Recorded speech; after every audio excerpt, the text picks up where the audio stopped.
Assalamualaikum warahmatullahi wabarakatuh. Jumpa lagi dengan Bari dalam pendidikan Al-Islam kelas 3 semester 2. Namun sebelumnya, mari kita buka hari ini dengan baca basmalah. Bismillahirrahmanirrahim. Dan silahkan anak sekalian ikuti berikut ini. Kisah Nabi Harun alaihissalam tak bisa dipisahkan dari saudaranya Nabi Musa alaihissalam. Dikatakan bahwa Nabi Harun lahir terlebih dahulu daripada Nabi Musa, sehingga Nabi Harun terhindar dari perintah Fir'aun yang menyuruh untuk membunuh anak laki-laki pada masa Nabi Musa dilahirkan. Nabi Harun lebih tua dari Musa. Disebutkan pula bahwa Harun masih keturunan dari Nabi Ibrahim alaihissalam. Nabi Harun dikenal sebagai pribadi yang jujur dan fasih dalam berbicara. Disebutkan dalam sejumlah sumber bahwa Nabi Harun mendapat tugas untuk menemani Musa berdakwah dan menyampaikan ajaran Allah Subhanahu wa Ta'ala. Sahabat cahaya, bagaimana kisah Nabi Harun diangkat menjadi nabi? Apa kelebihan yang diberikan oleh Allah Subhanahu wa Ta'ala kepada Nabi Harun? Sahabat cahaya, tonton video ini agar Anda mendapatkan jawabannya. Di dalam Al-Quran, Nabi Harun pun kebanyakan dirangkai dengan nama Musa, sebab kisah hidup dan perjalanan keduanya memang kerap berimpitan. Nama Nabi Harun setidaknya disebut 19 kali dalam Al-Quran. Nama Harun pertama kali disebut dalam Mushaf pada surat Al-Baqarah ayat 248. Dalam kisah Nabi Musa, Nabi Harun sebenarnya juga ada di sana, mendampingi saudaranya saat melakukan dakwah kepada penduduk Mesir, terutama Fir'aun. Karena kedua nabi ini diutus bersama untuk kaum yang sama, maka kisah Nabi Harun pun tidak jauh berbeda dengan kisah Nabi Musa. Ketika Nabi Musa diangkat sebagai nabi, Allah Subhanahu wa Ta'ala memerintahkan Nabi Musa untuk pergi menemui Fir'aun. Maka Nabi Musa pun menyanggupinya. Namun sebelum berangkat, Nabi Musa berdoa kepada Allah Subhanahu wa Ta'ala untuk meminta bantuan.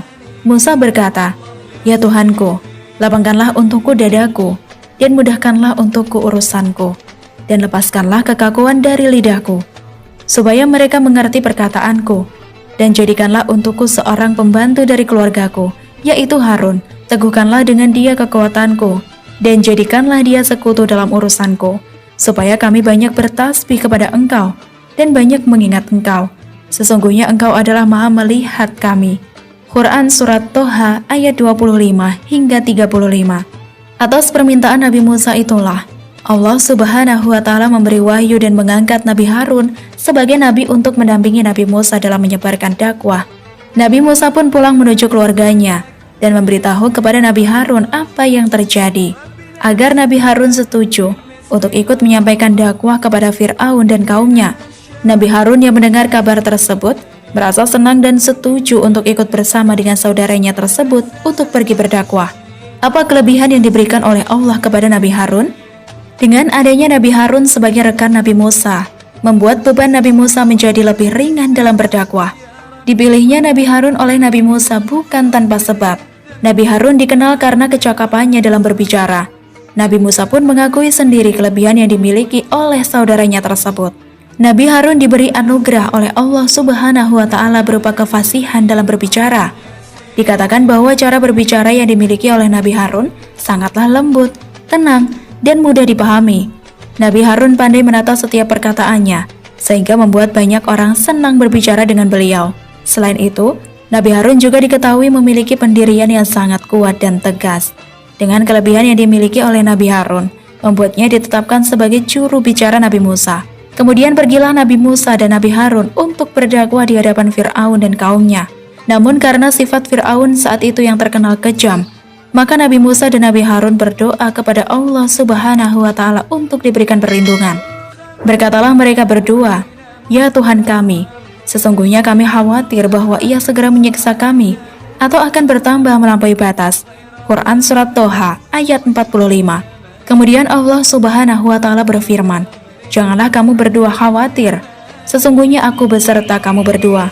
Aku mendengar dan melihat, maka datanglah kamu berdua kepadanya dan berkatalah, sesungguhnya kami berdua adalah utusan Tuhanmu. Maka lepaskanlah Bani Israel bersama kami, dan janganlah kamu menyiksa mereka. Sesungguhnya kami telah datang kepadamu dengan membawa bukti dari Tuhanmu, dan keselamatan itu dilimpahkan kepada orang yang mengikuti petunjuk. Sesungguhnya telah diwahyukan kepada kami bahwa siksa itu ditimpakan atas orang-orang yang mendustakan dan berpaling. Quran Surat Toha ayat 46 hingga 48. Kemudian dengan perlindungan Allah Subhanahu wa Ta'ala, kedua saudara itu pun berangkat untuk menyebarkan ajaran agama Islam kepada kaumnya dan kepada Fir'aun. Nabi Harun terus mendampingi dan membantu saudaranya dalam berdakwah, termasuk ketika terjadi penenggelaman Fir'aun. Kisah Nabi Harun yang mungkin banyak diingat adalah ketika Nabi Musa menerima wahyu dari Allah berupa kitab Taurat. Dalam menerima wahyu tersebut, Nabi Musa harus pergi berdiam diri di sebuah bukit yang bernama Bukit Tursina selama 40 hari.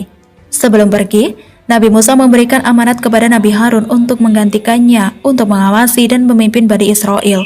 Namun kepergian Nabi Musa untuk menerima wahyu ini justru dimanfaatkan oleh seorang bernama Samiri.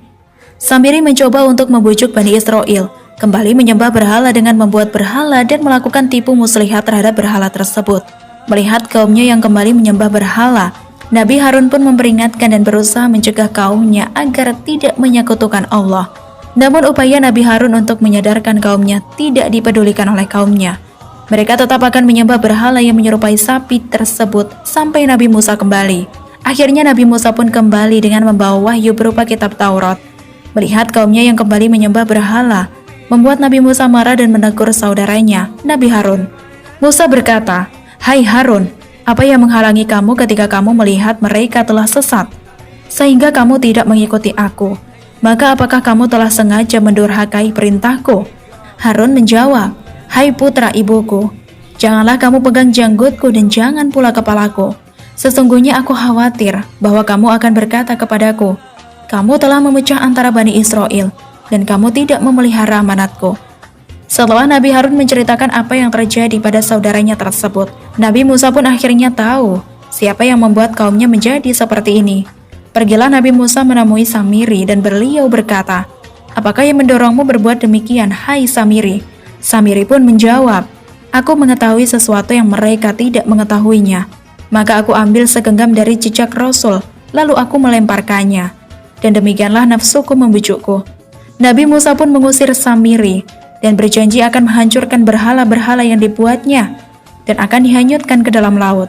Wallahu a'lam bishawab.